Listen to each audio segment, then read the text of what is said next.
জার্মানির দক্ষিণ পশ্চিমে টুবিগেন শহরের cyber valley startup company Meshcapade body scanning প্রযুক্তি আরও সহজ করার লক্ষ্য স্থির করেছে। কোম্পানির সহ প্রতিষ্ঠাতা নাওরিন মাহমুদের মতে, তাদের এই উদ্ভাবনের ফলে মানুষের হুবহু ডিজিটাল দোসর সৃষ্টি করা অনেক সহজে উঠেছে।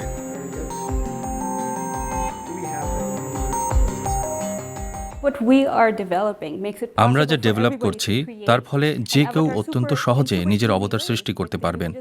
শুধু নিজের ফোন দিয়ে একটা ছবি তুললেই সেই অবতার প্রস্তুত করা যাবে। নিজের আরও ছবি তুললে বিভিন্ন দিক থেকে নিজের চেহারা সংক্রান্ত আরও তথ্য অবতারের কাছে চলে যাবে, ফলে সেই অবতার আরও বেশি আপনার মতো দেখতে হবে। মেশকাপেড কোম্পানিতে আমরা সেই বিশাল ক্ষমতা সৃষ্টি করছি।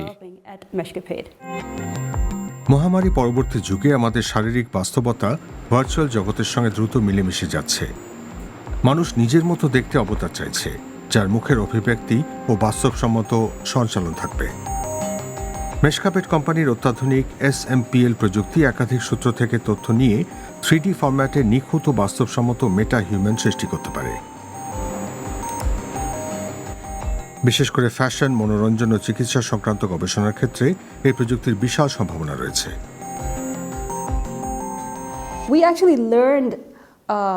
আমরা মেশিন লার্নিং ও আর্টিফিশিয়াল ইন্টেলিজেন্স শিখে সেগুলি ব্যবহার করছি। 3D স্ক্যানিং প্রণালীর তথ্য ব্যবহার করছি। আমরা নানা ধরনের শারীরিক আকার আয়তনের হাজার হাজার মানুষের শরীর স্ক্যান করেছি। তারা বিভিন্ন পোজে ছবি তুলিয়েছে। সেই তথ্যের ভিত্তিতে কম্পিউটারকে মানুষের অভিব্যক্তি ও সঞ্চালন শিখিয়েছি। বর্তমানে আমরা যে কোনো ধরনের তথ্য কাজে লাগাতে পারি। আমরা আপনার শরীরের কিছু সঞ্চালন পরিমাপ করে আপনার এমন এক সংস্করণ সৃষ্টি করতে পারি যেটি কাজে লাগিয়ে আপনি জামা কাপড় কিনতে পারেন। আশা করি শীঘ্রই সেই প্রতিমূর্তি দিয়ে ভার্চুয়াল মিটিং সৃষ্টি করতে পারব। নওরিন পাকিস্তানের লাহোর শহরের মানুষ। তিনি 5 বছর আগে অর্থাৎ 2018 সালে আরও দুজনকে নিয়ে মেশকাপেড কোম্পানি প্রতিষ্ঠা করেন। বার্লিনে নাওরিন মাহমুদ ও তার টিম জার্মানির বিখ্যাত মাক্স প্লাঙ্ক ইনস্টিটিউট ও আরেকটি প্রতিষ্ঠানের কাছ থেকে 50,000 ইউরো মূল্যের একটি পুরস্কার পেয়েছেন। সেই মুহূর্তে খুবই বিনয় বোধ হচ্ছিল। প্রথমত নিজের খুব গর্ব হলো। পাকিস্তান, বিশেষ করে সেখানকার নারীরা আরও অনেক কিছু করতে পারে বলে মনে হলো। খুবই আনন্দের অনুভূতি হলো। জার্মানির স্টার্টআপ ইকোসিস্টেমে মাত্র 11% প্রতিষ্ঠাতা নারী।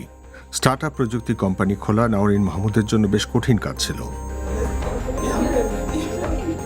তার মতে, নানা ধরনের মানুষ, কাজ, উচ্চশিক্ষা ও গবেষণার কাজে জার্মানিতে এলে তাদের জন্য উপযুক্ত সুযোগ সৃষ্টি করা অত্যন্ত জরুরি। তারা এমন স্টার্টআপের জন্য আরও বেশি সাপোর্ট সিস্টেম সৃষ্টি করলে ভালো হয়। বিশেষ করে ইউরোপের বাইরে নানা অঞ্চলের মানুষকে সহজে স্টার্টআপ গড়ার সুযোগ দেওয়া উচিত। এটা করলে জার্মানির বিশাল লাভ হবে। টুবিগেন শহরে স্টার্টআপ কোম্পানির রমরমা চলছে। নাওরিন ও তার স্বামী তালহা মাহমুদের কাছে রূপকথার মতো এমন ছোট শহর একই সঙ্গে বাসা ও কর্মক্ষেত্র হিসেবে আদর্শ।